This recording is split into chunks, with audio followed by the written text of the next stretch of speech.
Hanya karena berpenampilan sederhana dan selalu membawa bekal, seorang karyawan senior disuruh duduk di lantai oleh manajer angkuhnya di sebuah acara makan malam perusahaan yang mewah.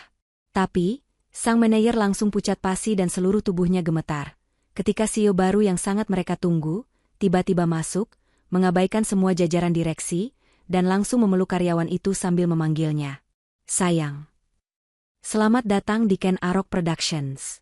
Sebelum kita mulai ceritanya, dukung terus saluran ini dengan menekan tombol subscribe, like, dan komen.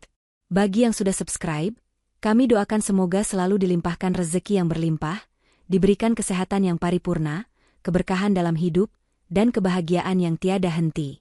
Amin ya robbal alamin. Tulis juga di kolom komentar, kalian menonton cerita ini dari daerah mana saja? Insya Allah, doa-doa baik kita akan terkabul atas kehendak Tuhan alam semesta. Kawasan Sudirman Central Business District, atau SCBD, di jantung kota Jakarta, adalah hutan beton tempat impian dan gengsi saling beradu. Disinilah, di salah satu gedung pencakar langit yang menjulang angkuh, cerita ini dimulai. Di antara ribuan karyawan berdasi mahal dan wanita berpenampilan necis, ada satu sosok yang tampak begitu kontras. Namanya Bagas Setiawan. Seorang karyawan senior di Divisi Teknologi Informasi, atau IT. Bagas adalah pria yang penampilannya jauh dari kata mewah. Ia lebih sering terlihat mengenakan kemeja batik sederhana yang warnanya sudah sedikit pudar, celana bahan yang tidak pernah licin sempurna, dan selalu datang ke kantor dengan ojek daring atau berdesakan di KRL. Setiap jam makan siang, saat yang lain sibuk memesan makanan mahal secara daring atau makan di restoran mewah di lobi gedung, Bagas akan dengan tenang membuka rantang bekal yang dibawanya dari rumah. Kesederhanaan inilah yang menjadi sasaran empuk Ranti, sang manajer proyek. Ranti adalah wanita yang sangat cantik, tubuhnya semampai, dan penampilannya selalu sempurna dari ujung rambut sampai ujung kaki. Tapi sayangnya, kecantikan itu tidak sejalan dengan hatinya. Ranti sangat angkuh, materialistis, dan memandang segala sesuatu dari status sosial. Bagi Ranti, keberadaan Bagas di timnya adalah sebuah aib. Mas Bagas, ini SCBD, loh, sindir Ranti suatu siang di pantry, suaranya sengaja dikeraskan agar didengar yang lain. Masa ke kantor bawa-bawa bekal kayak anak sekolahan? Nggak malu apa diliatin rekan kerja? Bagas, yang sedang menuang air panas untuk tehnya, hanya tersenyum tipis. Bekal dari rumah lebih sehat, Bu Ranti. Dan lebih hemat. Hemat? Ranti tertawa mengejek. Kalau nggak mampu kerja di sini, nggak usah dipaksakan. Mas, penampilan Bapak itu merusak citra divisi kita. Tahu? Bagas hanya diam, namun dalam hatinya ia mencatat. Tidak ada seorang pun di kantor itu yang tahu. Tidak Ranti, tidak juga para direksi yang angkuh itu. Mereka tidak tahu bahwa pria yang mereka hina sebagai karyawan rendahan ini, sebenarnya adalah pemilik sejati perusahaan tersebut. Dan mereka juga tidak tahu, bahwa CEO baru lulusan luar negeri yang akan datang membenahi manajemen, wanita bernama Alisa, adalah wanita yang setiap malam tidur di samping Bagas. Dia adalah istri sahnya. Bagas sengaja menyamar. Perusahaan warisan ayahnya ini sedang sakit parah. Banyak laporan keuangan yang janggal dan proyek-proyek fiktif. Dia harus menemukan biang kerok di dalam perusahaannya sendiri. Penyamarannya sebagai karyawan IT sederhana adalah cara terbaik. Dan Ranti, dengan segala keangkuhannya, adalah salah satu target utamanya. Kegemparan melanda seluruh divisi marketing dan IT pada Senin pagi itu. Kabar yang awalnya hanya bisikan di depan mesin kopi, kini menjadi topik utama di setiap kubikel. Sebuah surat elektronik resmi baru saja dikirimkan oleh jajaran direksi, CEO baru akan segera tiba untuk mengambil alih operasional Jakarta. Namanya Alisa Handoko. Gosip pun segera menyebar lebih cepat dari sambaran kilat. Katanya dia lulusan Harvard, bisik salah satu staf marketing. Masih muda, loh, usianya baru awal 30-an, tapi sudah jadi, tangan besi, kepercayaan investor pusat di London, sahut yang lain. Aku lihat fotonya di buletin internal. Cantik sekali, tapi tatapannya tajam. Sepertinya dia dikirim ke sini memang untuk bersih-bersih. Habislah kita. Di antara semua orang, tidak ada yang lebih bersemangat selain Ranti. Ia segera mengumpulkan timnya di ruang rapat, meski agendanya sama sekali bukan tentang pekerjaan. Ranti berdiri di depan, matanya berbinar penuh ambisi. "Kalian semua sudah dengar beritanya, kan?" ucapnya dengan nada penuh kemenangan. "CEO baru kita ini bukan orang sembarangan. Ini adalah standar internasional." Ranti memandang satu persatu anak buahnya. "Ini adalah kesempatan emas bagi divisi kita untuk bersinar. Dan tentu saja, bagi saya," lanjutnya, sedikit lebih pelan, lebih untuk dirinya sendiri. "Saya harus bisa menjadi tangan kanannya. Saya harus pastikan Ibu Alisa melihat potensi saya." Ranti membayangkan dirinya dipromosikan, memiliki ruangan sendiri yang lebih besar, dan tentu saja, kekuasaan yang lebih luas untuk menyingkirkan siapa saja yang tidak ia sukai. Pandangannya lalu tertuju pada Bagas, yang duduk di kursi paling belakang. Seperti biasa, hanya dia mengamati. "Dan kamu, Bagas?" sentak Ranti tiba-tiba. "Saya peringatkan, ya. Jangan bikin malu di depan pimpinan baru. Penampilan kamu itu tolong disesuaikan sedikit. Saya tidak mau Ibu Alisa berpikir kalau divisi saya mempekerjakan orang yang salah." Beberapa karyawan tertawa kecil mendengar sindiran tajam itu. Bagas hanya mengangguk pelan. "Baik, Bu Ranti." Padahal, di dalam hatinya, Bagas sedang menahan tawa. Ia teringat percakapannya dengan Alisa tadi pagi di meja makan. "Sayang, aku gugup sekali hari ini," kata Alisa sambil merapikan dasi Bagas. "Kamu pasti bisa. Ingat, kamu kesana bukan untuk mencari teman. Kamu kesana untuk menyelamatkan perusahaan ayah," jawab Bagas lembut. Kini, melihat Ranti yang begitu berapi-api ingin mencari muka di depan istrinya sendiri, Bagas merasa drama ini akan menjadi jauh lebih menarik dari yang ia bayangkan. Kesempatan emas bagi Ranti untuk bersinar datang lebih cepat dari yang ia duga. Beberapa hari sebelum kedatangan resmi Alisa, jajaran direksi lama, yang kini kursinya mulai terasa panas, mengadakan rapat darurat. Mereka membutuhkan laporan audit sistem keamanan IT secara menyeluruh. Mereka panik. Mereka ingin terlihat seolah-olah semuanya terkendali saat serah terima jabatan dengan CEO baru. Tugas ini jatuh tepat di pangkuan Ranti, sebagai manajer proyek yang membawahi beberapa integrasi sistem. Masalahnya, Ranti sama sekali tidak mengerti seluk-beluk teknis. Ia hanya pandai berbicara dan mengatur tampilan presentasi. Dengan wajah panik, ia memanggil Bagas ke ruangannya yang mewah. "Bagas," katanya, kali ini nadanya dibuat-buat ramah. "Saya ada tugas sangat penting untuk kamu. Ini menyangkut masa depan perusahaan." Ranti menjelaskan permintaan para direksi. Laporan audit keamanan, analisis kelemahan sistem, dan rekomendasi perbaikan. Bagas langsung tahu, ini adalah pekerjaan yang membutuhkan waktu berminggu-minggu, bukan berhari-hari. "Ibu Ranti, ini proyek besar. Tidak mungkin selesai dalam 2 hari, kata Bagas jujur. "Kita butuh tim untuk..." "Saya tidak butuh tim. Saya butuh kamu," potong Ranti, kesabarannya langsung habis. "Kamu itu karyawan IT senior, kan? Buktikan kalau kamu memang kompeten. Saya tidak mau tahu, laporan itu harus ada di meja saya besok lusa, pukul 9 pagi. Mengerti?" Bagas menatap manajernya. Ia melihat ketakutan di mata Ranti, tapi yang lebih dominan adalah keangkuhan. Ranti tidak meminta tolong, ia memerintah.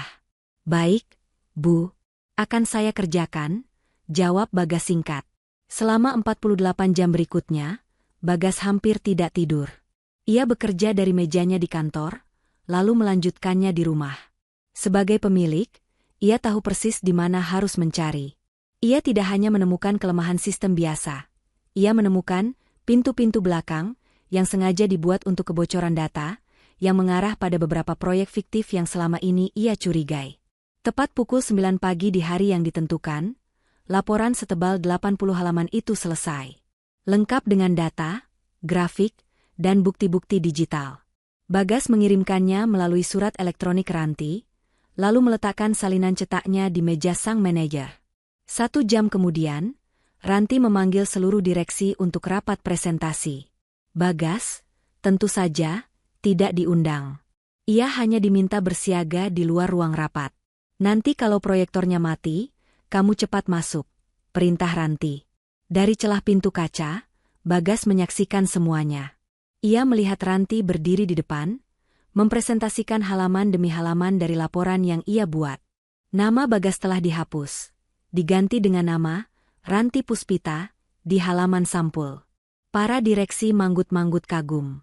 Analisis yang sangat tajam, Bu Ranti. Luar biasa, puji salah seorang direktur. Ranti tersenyum bangga, menerima pujian atas keringat dan kerja keras Bagas.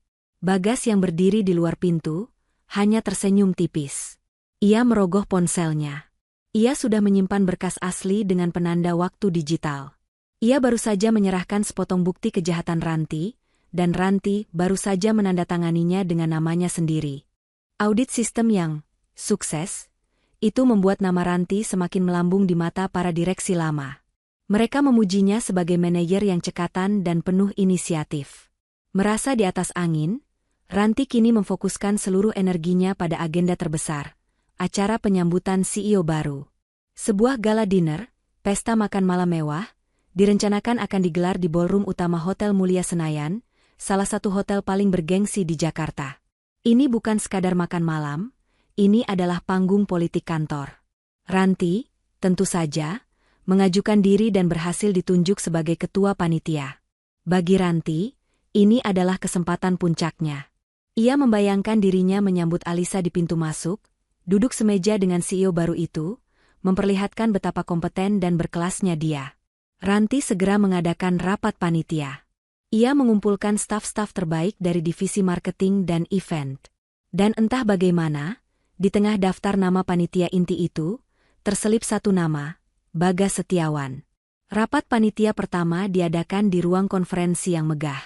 Ranti memaparkan konsepnya, elegan, mewah, dan berkelas internasional. Bagas, yang dipanggil paksa, hanya duduk bingung di sudut ruangan. Rekan-rekannya yang lain dari divisi IT juga heran. "Permisi, Bu Ranti," sela Bagas dengan sopan saat Ranti sedang membahas warna taplak meja. "Mohon maaf, ranah tugas saya di IT. Saya tidak yakin apa kontribusi yang bisa saya berikan di kepanitiaan acara makan malam ini." Ranti berhenti bicara. Ia menatap Bagas dengan pandangan meremehkan, seolah Bagas baru saja mengajukan pertanyaan paling bodoh di dunia. "Justru itu, Mas Bagas," kata Ranti, suaranya manis namun penuh racun. "Acara ini butuh banyak tenaga kasar. Angkat-angkat meja, pasang backdrop, cek kabel sound system. Staf marketing saya yang cantik-cantik ini tidak mungkin disuruh kerja berat, kan?" Suasana rapat langsung hening. Beberapa staf menahan tawa, sementara yang lain menatap Bagin dengan iba. Ranti baru saja secara terbuka merendahkan Bagas, menyamakannya dengan kuli angkut. "Jadi," lanjut Ranti, kembali menatap Bagas, "tugas kamu adalah memastikan semua hal teknis beres. Dan saya tidak mau ada kesalahan sedikit pun. Paham?" Ranti sengaja melakukan ini. Ia ingin Bagas terlihat sibuk seperti pesuruh di hari H nanti. Ia ingin Bagas, dengan pakaian sederhananya, menjadi kontras yang nyata dengan kemewahan acara, sehingga Ranti bisa menunjukkan kepada CEO baru siapa yang level atas dan siapa yang level pesuruh. "Paham, Bu Ranti," jawab Bagas pelan. Tidak ada yang tahu bahwa pria yang baru saja ditugaskan untuk mengurus kabel itu adalah pemilik hotel tempat acara mewah tersebut akan dilangsungkan. Hari H yang ditunggu-tunggu itu akhirnya tiba. Aula utama kantor, yang biasanya digunakan untuk rapat besar, pagi itu disulap menjadi ruang pertemuan yang hikmat. Ratusan karyawan dari berbagai divisi telah berkumpul, memenuhi setiap kursi. Udara terasa kental dengan antisipasi. Para direksi lama duduk gelisah di barisan paling depan. Wajah mereka dipaksa tersenyum, meski keringat dingin membasahi pelipis. Mereka adalah tuan rumah, yang sedang menunggu kedatangan pemilik baru yang siap menginspeksi isi rumah mereka. Ranti, tentu saja, tidak menyia-nyiakan kesempatan. Ia duduk di barisan kedua, tepat di belakang para direksi. Posisinya strategis. Ia mengenakan setelan kerja blazer berwarna merah marun yang paling mahal, rambutnya ditata sempurna di salon langganannya pagi-pagi buta. Ia ingin memastikan, ialah manajer pertama yang akan diingat oleh sang CEO baru. Jauh di barisan paling belakang, Di kursi dekat pintu keluar, Bagas duduk dengan tenang. Ia mengenakan kemeja batik seperti biasanya. Ia sengaja memilih tempat itu, tempat di mana ia bisa melihat semua orang tanpa terlihat. Ia ingin menyaksikan bagaimana raut wajah para direksi korup itu saat bertemu Alisa, dan bagaimana ambisius Ranti mencoba mencuri perhatian. Tepat pukul 10 pagi, pintu utama aula terbuka lebar. Suasana yang tadinya bergemuruh oleh bisikan, seketika hening. Masuklah Alisa Handoko. Ia berjalan sendirian. Langkahnya mantap, tatapannya lurus ke depan. Ia mengenakan setelan kerja sederhana berwarna biru gelap, namun aura yang ia bawa memenuhi seluruh ruangan. Dingin, tegas, dan penuh kuasa. Ranti menahan napas. Cantik sekali, batinnya, namun ada rasa gentar yang tiba-tiba muncul. Alisa naik ke atas panggung, meraih mikrofon, dan menatap tajam ke seluruh hadirin. Selamat pagi, suaranya menggema, jelas, tenang, dan tanpa basa-basi. Nama saya Alisa Handoko. Dan mulai hari ini, saya yang memegang kendali penuh atas operasional perusahaan ini. Tidak ada senyum. Tidak ada perkenalan ramah. Saya dikirim ke sini bukan untuk berteman. Lanjutnya, matanya kini menatap lurus ke barisan para direksi. Saya dikirim untuk bekerja. Visi saya jelas, efisiensi, transparansi, dan restrukturisasi total. Saya tidak peduli seberapa lama Anda sudah bekerja di sini. Saya hanya peduli pada kinerja dan integritas. Jika Anda tidak bisa memenuhi standar saya, kata Alisa, memberi jeda. Silakan cari pintu keluar. Selama pidato singkat yang brutal namun jujur itu, mata Alisa menyapu seluruh ruangan. Ia melihat Ranti yang berusaha tersenyum manis, namun Alisa melewatinya begitu saja. Lalu, pandangan Alisa terhenti sepersekian detik di barisan paling belakang. Matanya bertemu dengan mata Bagas. Namun, tidak ada yang berubah dari ekspresi Alisa. Wajahnya tetap profesional dan dingin. Ia tidak memberikan tanda apapun. Rapat ditutup dengan tepuk tangan yang kaku. Para karyawan bubar dengan perasaan campur aduk antara takut dan kagum. Bagas, yang berjalan keluar paling terakhir, tersenyum tipis. Pertunjukan yang bagus. Sayang, batinnya, ini baru permulaan. Panggung sesungguhnya adalah acara makan malam mewah di Hotel Mulia nanti. Malam harinya, kemewahan Jakarta berpindah ke ballroom utama Hotel Mulia. Lampu-lampu kristal raksasa berkilauan di langit-langit, memantulkan cahaya keemasan ke atas taplak meja sutra dan rangkaian bunga impor yang harganya mungkin setara dengan gaji sebulan seorang karyawan. Aroma parfum mahal bercampur dengan wangi hidangan mewah yang disiapkan oleh koki-koki terbaik. Para manajer dan direksi hadir dalam balutan busana terbaik mereka. Jas hitam mahal, gaun malam yang anggun, dan perhiasan yang berkilauan. Ini adalah panggung mereka. Dan di tengah panggung itu, Ranti bersinar paling terang. Ia mengenakan gaun malam berwarna merah marun, sama seperti setelannya tadi pagi, seolah ingin menegaskan kehadirannya. Ia berjalan hilir mudik, memegang walkie-talkie kecil, memberikan arahan dengan dagu terangkat. Ia menyapa para direksi dengan senyum yang dipoles, mengatur meja VIP, dan memastikan setiap detail kecil terlihat sempurna di matanya. Target utamanya malam ini hanya satu, Ibu Alisa Handoko. Ranti telah menempatkan dirinya di meja yang sama dengan Alisa dan para direksi utama. Ia ingin memastikan, ia terlihat sebagai orang yang paling bertanggung jawab dan paling berkelas. Lalu, di mana Bagas? Sementara Ranti sibuk di bawah sorotan lampu, Bagas berada di bayang-bayang. Ia baru saja selesai memeriksa sambungan laptop ke proyektor raksasa di atas panggung. Ia memastikan mikrofon di podium menyala, dan file presentasi profil perusahaan sudah siap diputar. Ia masih mengenakan kemeja batik sederhana yang ia pakai tadi pagi, sedikit kusut di bagian lengan karena seharian bekerja. Ia berdiri di dekat meja teknisi di belakang ballroom, di antara gulungan kabel dan kotak-kotak peralatan. Beberapa kali Ranti melewatinya. Bagas, pastikan pendingin ruangan di area panggung tidak terlalu dingin. Nanti Ibu Alisa bisa kedinginan. Perintahnya, tanpa menoleh, seolah berbicara pada asisten yang tak terlihat. Bagas, di mana minuman untuk kru? Teriaknya lagi. Bagas hanya menjawab, siap, Bu, Dan, sudah, Bu. Ia adalah bayangan tak kasat mata di tengah pesta yang gemerlap. Para tamu undangan melewatinya tanpa melirik sedikitpun. Bagi mereka, Bagas hanyalah bagian dari kru hotel atau panitia rendahan. Alisa sendiri, sang CEO baru, duduk di meja utama. Ia tetap tenang dan profesional. Ia mengangguk sopan saat Ranti mencoba memulai percakapan, menjawab seperlunya, lalu kembali mengamati ruangan dengan tatapan tajamnya. Ranti sedikit gusar. Usahanya untuk akrab tampak tidak berhasil. Sombong sekali, batin Ranti. Tidak apa-apa. Setelah presentasi nanti, dia pasti akan terkesan padaku. Acara pun dimulai. Presentasi demi presentasi ditampilkan. Para direksi bergantian naik ke panggung, memberikan sambutan basa-basi. Bagas memastikan semuanya berjalan lancar dari belakang. Pekerjaan teknisnya sudah selesai. Setelah presentasi terakhir ditutup dengan tepuk tangan meriah, para tamu undangan mulai bersantai. Hidangan utama mulai dikeluarkan oleh para pramusaji berseragam rapi. Aroma steak dan hidangan laut yang mahal memenuhi udara. Bagas menghela napas lega di sudut belakang. Tugas teknisnya sudah selesai dengan sempurna. Tidak ada satupun kesalahan.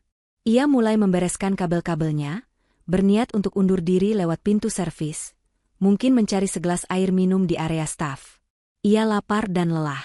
Namun, saat ia baru saja berdiri untuk melangkah, sebuah suara tajam menghentikannya. "Heh, Bagas."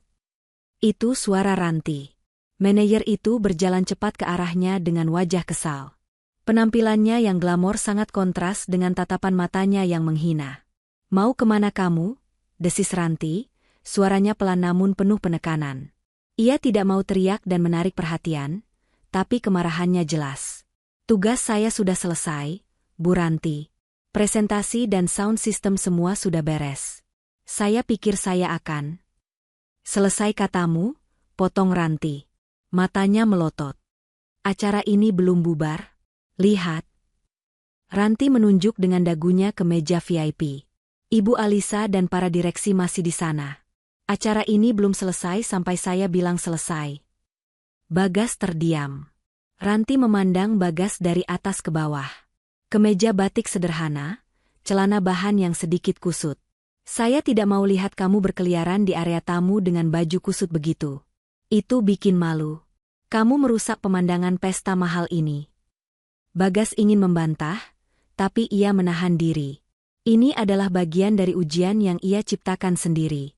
Mata Ranti kemudian menyapu area belakang, mencari tempat untuk menyembunyikan Bagas. Pandangannya jatuh pada sudut ruangan yang gelap, tepat di sebelah pintu keluar darurat dan tumpukan goodie bag sisa yang belum dibagikan. "Kamu," kata Ranti, menunjuk ke sudut itu dengan telunjuknya yang lentik. "Tunggu di situ." Bagas mengikuti arah telunjuk Ranti. "Maksud ibu, di..." "Iya, di situ," bentak Ranti, kini suaranya sedikit lebih keras. "Saya tidak mau tahu. Jongkok atau duduk di lantai sana. Jangan sampai terlihat oleh tamu-tamu saya. Biar gampang kalau saya butuh teknisi dadakan." Ranti mencondongkan tubuhnya. "Awas kalau kamu pergi atau berkeliaran sebelum saya suruh. Mengerti? Ini bukan lagi perintah kerja. Ini adalah penghinaan murni." Di tengah kemewahan ballroom hotel mulia, di antara orang-orang berjas mahal dan gaun mewah, seorang manajer baru saja memerintahkan karyawannya untuk duduk di lantai seperti seorang pengemis. Mata Bagas menatap Ranti sejenak. Ada sejuta kata yang ingin ia ucapkan. Ia bisa saja, saat itu juga, mengakhiri semuanya. Ia bisa saja menelepon manajer hotel, yang gajinya ia bayar, untuk menyeret Ranti keluar dari ballroom. Tapi Bagas tidak melakukannya. Jika ia marah sekarang, ia hanya akan menjadi seorang karyawan IT yang membangkang. Bukan seorang pemilik yang sedang mengumpulkan bukti. Ranti adalah ikan kecil, tapi ia adalah penunjuk jalan menuju ikan-ikan yang jauh lebih besar di meja VIP sana. Dengan tarikan napas panjang, menelan harga dirinya bulat-bulat, Bagas mengangguk pelan. "Baik, Bu Ranti." Ia berbalik. Setiap langkahnya menuju sudut ruangan yang gelap itu terasa seperti ribuan kilometer. Ia bisa merasakan tatapan beberapa pramusaji yang keheranan. Ia melihat sekilas beberapa staf junior dari divisinya sendiri yang berdiri di kejauhan. Mereka melihatnya, mereka tahu apa yang terjadi, namun mereka semua pura-pura membuang muka, terlalu takut untuk melawan Ranti. Ranti sendiri memperhatikannya berjalan. Ada senyum kemenangan yang sangat tipis, yang begitu sinis, terukir di bibir merahnya. Puas telah menempatkan sampah pada tempatnya. Setelah memastikan Bagas berjalan ke sudut, Ranti membalikkan badan, kembali memasang senyum sosialitanya, dan berjalan anggun menuju meja para direksi. Bagas tiba di sudut itu. Di sebelah tumpukan goodie bag berlogo perusahaan yang mahal, dan di samping pintu keluar darurat yang dingin. Perlahan, ia melepaskan kemeja batiknya dari celananya agar lebih leluasa. Lalu, di atas lantai marmer impor yang dingin dan keras, di tengah pesta paling mewah tahun ini, Bagas Setiawan, pemilik seluruh aset perusahaan, duduk bersila. Dari sudut pandangnya yang rendah, dunia terlihat berbeda.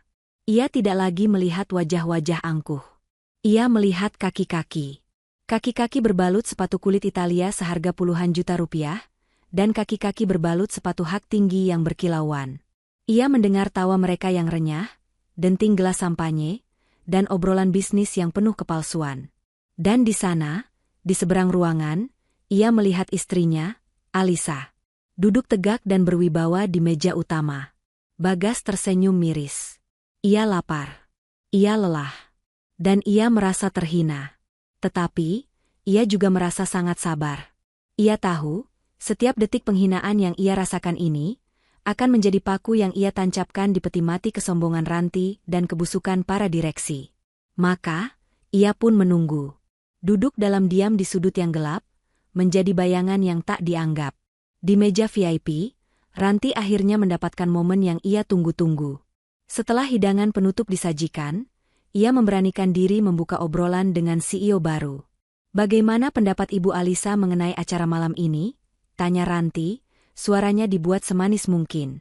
"Kami di divisi marketing, di bawah arahan saya, telah bekerja keras untuk memastikan penyambutan Ibu berjalan lancar." Alisa, yang sedari tadi tampak mengamati ruangan, akhirnya menolehkan pandangannya pada Ranti. Ia menatap Ranti sejenak, tatapan yang begitu tajam hingga senyum Ranti nyaris goyah.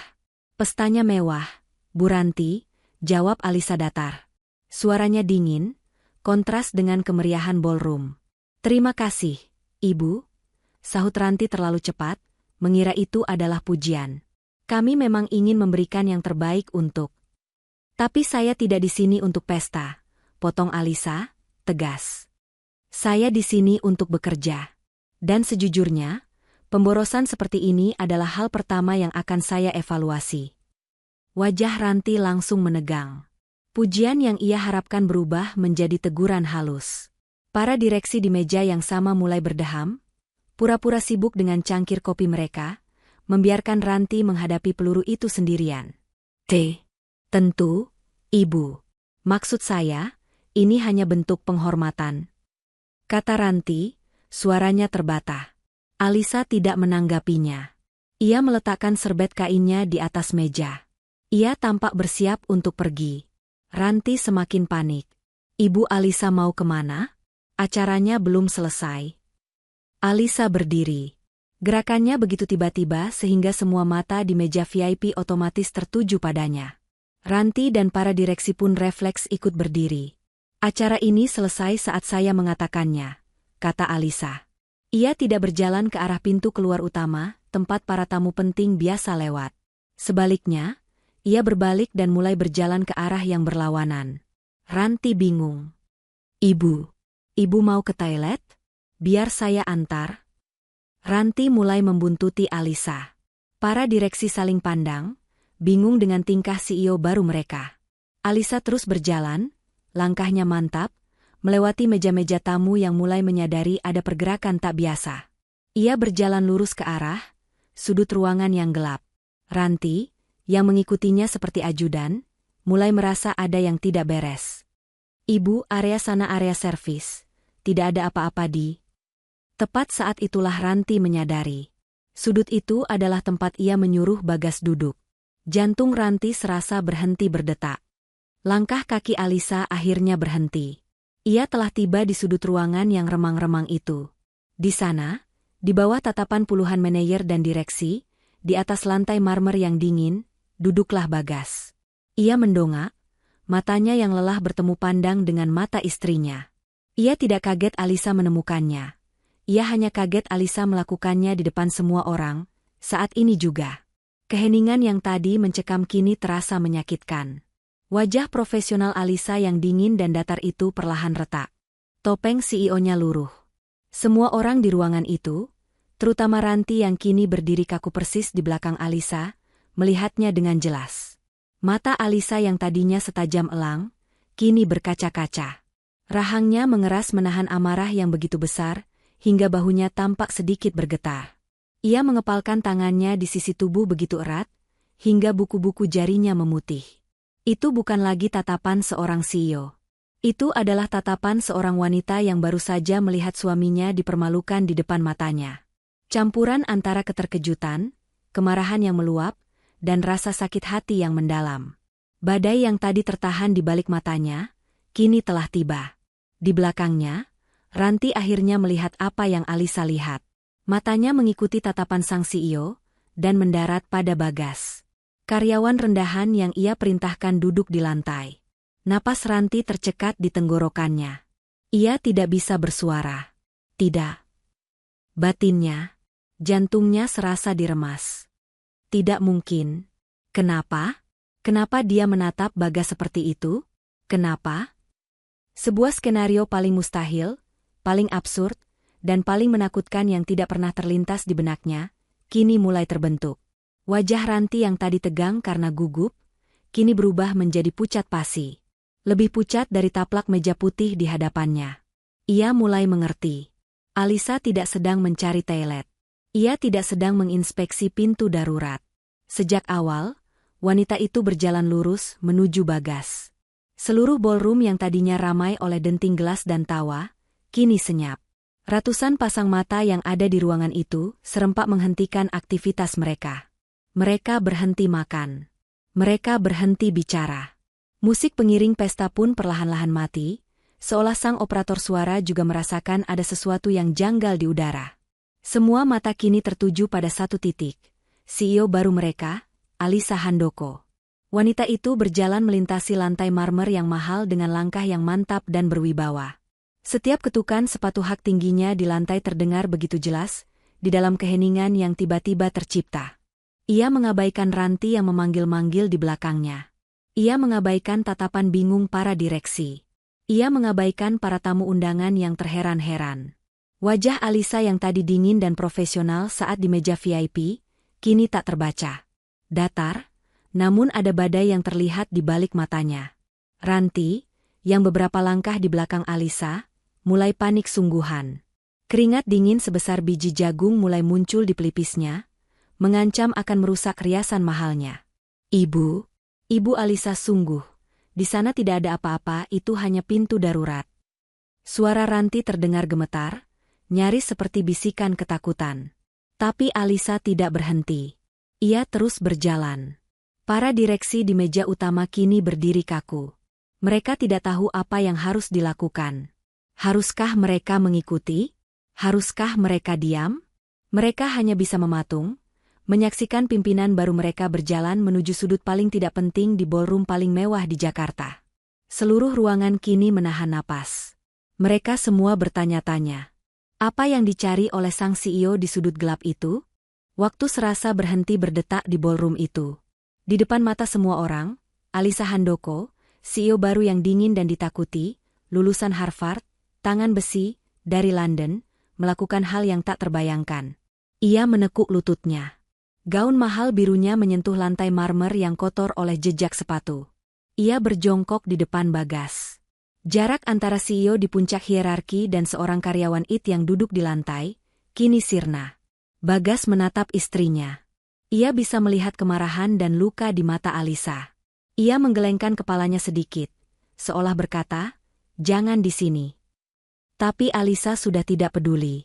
Ia mengulurkan tangannya yang lentik, tangan yang sama yang tadi menolak jabat tangan seorang direktur, dan dengan lembut menyentuh lengan kemeja batik Bagas yang kotor. Lalu, ia berbicara. Suaranya tidak lagi dingin dan tegas seperti di atas panggung town hall. Suaranya bergetar, pelan, dan penuh dengan emosi yang tertahan. Hanya satu kata yang keluar dari bibirnya. Satu kata yang cukup pelan. Namun di dalam keheningan total ballroom itu, semua orang mendengarnya seperti sebuah ledakan bom. Sayang. Seluruh tubuh Ranti tersentak hebat, seolah baru saja disambar petir. Matanya membelalak, mulutnya terbuka, tapi tidak ada suara yang keluar. Sayang, ulangnya dalam hati, tidak percaya dengan apa yang baru saja ia dengar. Alisa tidak mempedulikan Ranti yang membatu di belakangnya. Kamu ngapain duduk di lantai kayak gini? Ulang Alisa, suaranya kini lebih jelas, ada nada amarah yang tak bisa disembunyikan lagi, ditujukan entah pada siapa. Ia menatap suaminya. Sayang, ayo berdiri. Bagas meraih tangan Alisa yang terulur, dan menggunakan bahu istrinya sebagai tumpuan untuk bangkit berdiri. Kini mereka berdua berdiri di sudut ruangan itu. Seorang CEO wanita yang anggun, dan seorang pria berkemeja batik kusut. Berdiri berdampingan. Dan semua orang di ruangan itu akhirnya melihatnya. Ini bukan interaksi antara atasan dan bawahan. Dan kemudian, di depan ratusan pasang mata manajer, direksi, dan tamu undangan yang terhormat, di depan Ranti yang kini tubuhnya mulai gemetar hebat, Alisa melakukan hal yang paling mematikan. Ia, Alisa Handoko, sang CEO baru, menjatuhkan harga dirinya. Ia melingkarkan kedua tangannya erat-erat di leher Bagas. Ia memeluk suaminya yang berkemeja kotor itu dengan begitu erat, begitu posesif, seolah tidak ada orang lain lagi di ruangan itu. Bukan pelukan formal. Bukan pelukan pertemanan. Itu adalah pelukan seorang istri yang menemukan suaminya dalam keadaan terhina. Maaf aku telat, bisik Alisa. Suaranya kini terdengar jelas oleh Ranti yang berdiri membeku di belakangnya. Tadi macet parah di Semanggi. Kamu nunggu lama? Alisa melepaskan pelukannya sejenak. Kedua tangannya kini memegang lembut kedua pipi Bagas. Ia menatap wajah suaminya, mencari luka. Kamu kenapa nggak telepon aku? Kenapa juga duduk di lantai begini? Rentetan pertanyaan itu, sayang, macet di Semanggi, kenapa nggak telepon? Adalah kata-kata yang biasa diucapkan dalam sebuah rumah tangga. Bagi Ranti, kata-kata itu adalah vonis mati. Jantungnya serasa berhenti berdetak. Wajah Ranti yang tadi pucat, kini berubah menjadi seputih kertas. Lebih putih dari gaun pengantin. Keringat dingin kini membanjiri pelipis dan tengkuknya. Kakinya lemas seketika. Lututnya bergetar hebat, nyaris tak sanggup menopang berat tubuhnya. Mulutnya terbuka. Ia ingin berteriak, tidak, tapi tidak ada suara yang keluar. Sayang. Gumam Ranti yang nyaris tak terdengar itu penuh dengan kengerian absolut. Skenario terburuk yang ia bayangkan adalah Bagas mungkin kerabat jauh sang CEO. Tapi pelukan ini, panggilan ini bukan kerabat.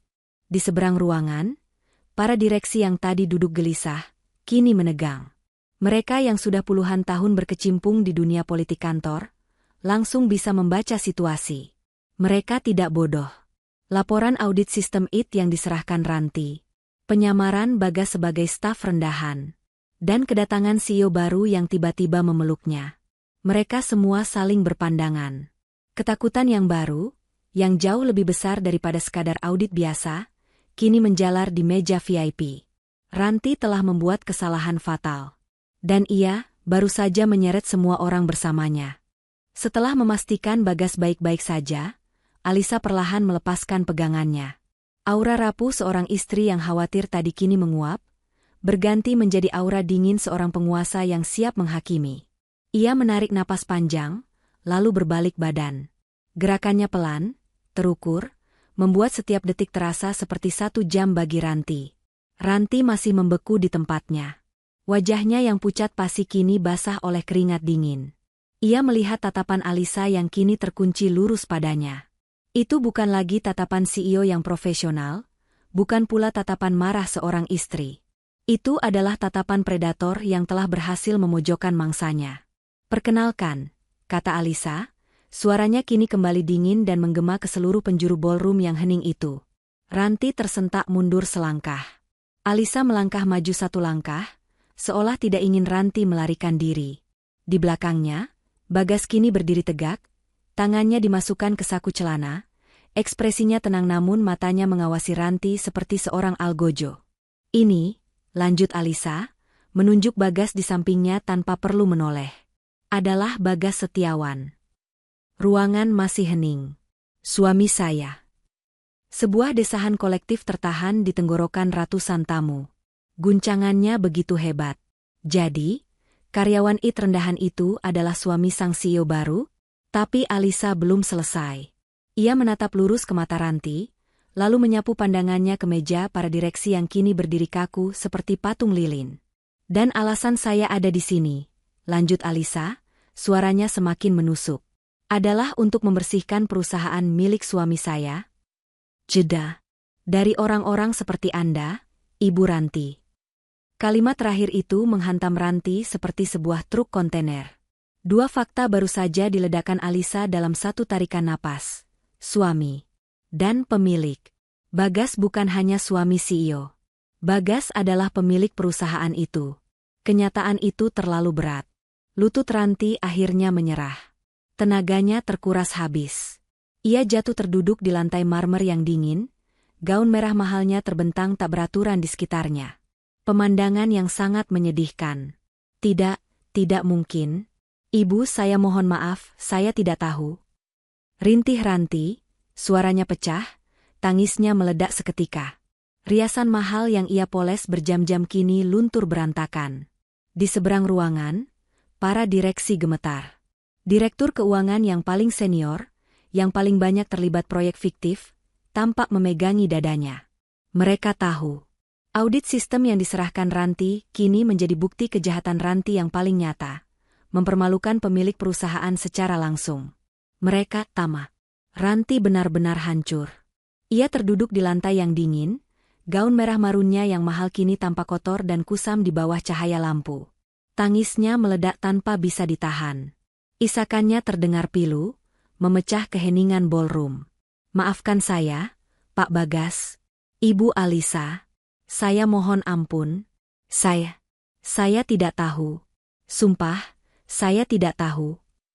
Ia meracau, memohon-mohon sambil menunduk dalam, tidak berani menatap wajah Bagas ataupun Alisa.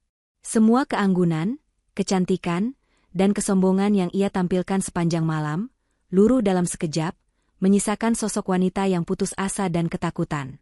Para tamu undangan hanya bisa menyaksikan drama nyata ini dalam diam. Ini jauh lebih menegangkan daripada film apapun. Sementara itu, di meja VIP, para direksi tidak lebih baik nasibnya. Mereka berdiri kaku. Wajah mereka pucat, beberapa dari mereka mulai menyeka keringat di dahi dengan sapu tangan. Mereka tahu, Ranti adalah domino pertama yang jatuh. Dan jatuhnya Ranti akan menyeret mereka semua. Laporan audit palsu, proyek fiktif, semuanya akan terbongkar. Alisa, melihat suaminya sudah aman berdiri di sampingnya, mundur selangkah. Ia memberikan panggung itu sepenuhnya kepada Bagas. Ini adalah perusahaan suaminya, ini adalah penghinaan yang diterima suaminya. Keputusan ada di tangan Bagas. Bagas Setiawan menghela napas panjang. Ia menatap Ranti yang menangis terseduh-seduh di lantai. Perlahan, ia melangkah maju, berdiri tepat di depan Ranti. Bayangannya menutupi tubuh wanita itu dari sorot lampu. Saya tidak akan memecatmu, Ranti. Suara Bagas tenang, namun berat dan penuh otoritas. Mendengar itu, tangis Ranti sedikit mereda. Ia mendongak, matanya yang bengkak dan penuh air mata menatap Bagas dengan sebersit harapan. Secercah cahaya di tengah kegelapan.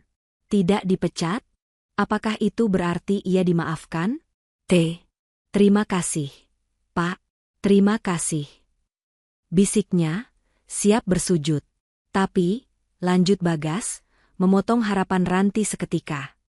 Mulai besok pagi, pukul 8, kamu saya pindahkan. Harapan di mata Ranti langsung meredup. Kamu akan bertugas sebagai staf customer service di kantor cabang kita di Bekasi, kata Bagas, jelas dan tegas. Bukan lagi manajer. Bukan lagi di SCBD. Kamu akan duduk di meja depan, menjawab keluhan pelanggan, belajar mendengarkan orang lain. Bagas berjongkok sedikit, menyamakan tatapannya dengan Ranti yang masih terduduk. Belajarlah cara menghargai orang lain dari nol, sebelum kamu meminta untuk dihargai. Ranti terdiam. Pindah ke Bekasi? Jadi staf biasa? Itu adalah neraka sosial baginya. Jauh lebih buruk dari sekadar dipecat. Bagas kemudian berdiri tegak, menatap dingin pada wanita yang telah mempermalukannya itu. Itu pun jika kau mau. Apa yang terjadi setelah malam gala dinner itu tercatat sebagai legenda di perusahaan. Orang-orang di kemudian hari menyebutnya sebagai malam pembersihan di Mulia. Setelah Ranti yang menangis histeris akhirnya diamankan oleh petugas keamanan hotel untuk ditenangkan, Bagas tidak lagi membuang waktu. Kemeja batiknya boleh kusut, tapi matanya setajam baja. Ia, didampingi Alisa, berjalan lurus ke meja VIP tempat para direksi masih mematung seperti terhipnotis. Bagas tidak berteriak. Ia tidak perlu.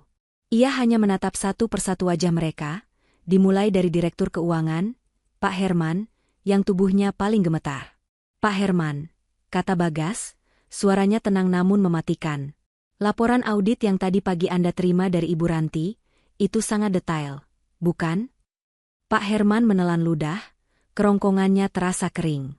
Ia tidak bisa menjawab. Saya yang membuatnya, lanjut Bagas. Dan saya sengaja tidak mencantumkan 3 proyek fiktif terbesar yang Anda ciptakan di kuartal terakhir. Saya pikir, lebih baik saya serahkan buktinya secara terpisah. Mendengar itu, Pak Herman luruh terduduk di kursinya, memegangi dadanya yang sesak. Bagas lalu beralih ke Direktur Operasional. Dan Anda, Pak Budiman. Pengalihan dana logistik rekening pribadi Anda di Singapura, sudah saya bekukan 3 jam yang lalu. Malam itu juga, Bagas dan Alisa tidak pulang. Mereka langsung menuju kantor pusat di SCBD. Apa yang terjadi dalam 72 jam berikutnya adalah badai restrukturisasi terbesar dalam sejarah perusahaan. Keesokan paginya, Alisa, dalam kapasitasnya sebagai CEO, secara resmi menonaktifkan 5 dari 7 direktur utama. Bukti-bukti yang dikumpulkan Bagas selama berbulan-bulan penyamarannya, rekaman percakapan, jejak digital transfer dana, dan data proyek fiktif, diserahkan ke tim audit forensik independen yang sudah ia siapkan. Bagas tidak lagi menyamar. Ia datang keesokan paginya mengenakan setelan jas yang rapi, berjalan berdampingan dengan Alisa. Seluruh karyawan gempar, namun mereka juga merasakan angin segar perubahan. Bagas tidak hanya memotong rumput liar, ia membongkar sarangnya sampai ke akar-akarnya. Posisi manajer yang kosong diisi oleh orang-orang kompeten yang selama ini terpinggirkan oleh kroni-kroni lama. Ranti, sesuai janjinya, benar-benar dikirim ke Bekasi keesokan harinya, memulai hari pertamanya sebagai staf customer service yang kebingungan. Dalam 1 minggu, perusahaan itu telah sepenuhnya dibersihkan. Rantai korupsi yang telah menggurita selama bertahun-tahun, diputus paksa oleh tangan karyawan IT yang selama ini mereka hina. Seminggu setelah badai itu berlalu, jauh dari menara SCBD yang kini sedang berbenah total, di sebuah apartemen mewah yang tenang dengan pemandangan malam kota Jakarta, suasana terasa begitu damai. Ini adalah dunia mereka yang sesungguhnya. Alisa, yang tidak lagi mengenakan setelan CEO-nya yang kaku, bersandar nyaman di dada Bagas. Ia hanya mengenakan piyama sutra yang lembut. Bagas, suaminya, duduk di sofa besar, memeluk Alisa dari belakang sambil membelai lembut rambut panjang istrinya yang tergerai. Mereka berdua menatap kerlip lampu kota di bawah sana dalam diam. Ketenangan ini terasa sangat mahal harganya setelah apa yang mereka lalui. Mas. Panggil Alisa pelan, memecah keheningan. Jawab Bagas, suaranya dalam dan tenang. Alisa membalikan tubuhnya sedikit di dalam pelukan Bagas, agar ia bisa menatap wajah suaminya. Aku masih memikirkannya, kata Alisa. Malam itu, di hotel. Saat aku melihatmu duduk di lantai di sudut itu. Mata Alisa kembali berkaca-kaca mengingat pemandangan itu. Hatiku sakit sekali, Mas. Rasanya seperti ada yang meremas jantungku. Aku marah sekali. Bagas tersenyum tipis, ia menyeka sudut mata istrinya dengan ibu jarinya. Sudah lewat, sayang. Aku tahu, desah Alisa. Tapi aku masih belum mengerti. Kenapa kamu memilih jalan sesulit itu? Kenapa harus menyamar berbulan-bulan? Dihina Ranti setiap hari, dianggap tidak ada oleh para direksi itu. Alisa menatap suaminya lekat-lekat. Kamu adalah pemiliknya, Mas. Kamu bisa saja masuk di hari pertama sebagai pemilik sah. Kamu bisa pecat mereka semua dalam 1 jam tanpa perlu duduk di lantai. Ini adalah pertanyaan yang selama ini Alisa simpan. Bagas terdiam sejenak. Ia membalas tatapan istrinya, pelukannya semakin erat. Kalau aku datang sebagai pemilik, sayang, jawab Bagas pelan. Semua orang akan memakai topeng. Mereka akan bersikap manis di depanku. Mereka akan menjilatku. Ranti mungkin akan menjadi orang pertama yang membawakanku kopi setiap pagi. Para direksi korup itu akan menyembunyikan jejak mereka lebih dalam lagi. Bagas mengalihkan pandangannya sejenak ke kerlip lampu kota. Aku tidak butuh pujian, Alisa. Aku butuh kebenaran. Aku harus tahu siapa yang tulus bekerja saat tidak ada yang melihat. Aku harus merasakan sendiri bagaimana rasanya menjadi karyawan paling bawah di perusahaanku sendiri. Ia kembali menatap istrinya. Aku harus tahu siapa yang tetap menjadi Intan meski terinjak-injak lumpur setiap hari. Dan siapa yang sebenarnya lumpur, meski memakai topeng Intan. Malam itu, lanjut Bagas. Ranti tidak sedang menghinaku. Dia sedang menunjukkan karakter aslinya. Dan itu adalah bukti paling jujur yang tidak akan pernah aku dapatkan jika aku duduk di kursi CEO. Alisa tertegun. Ia akhirnya mengerti kedalaman hati suaminya. Bagas rela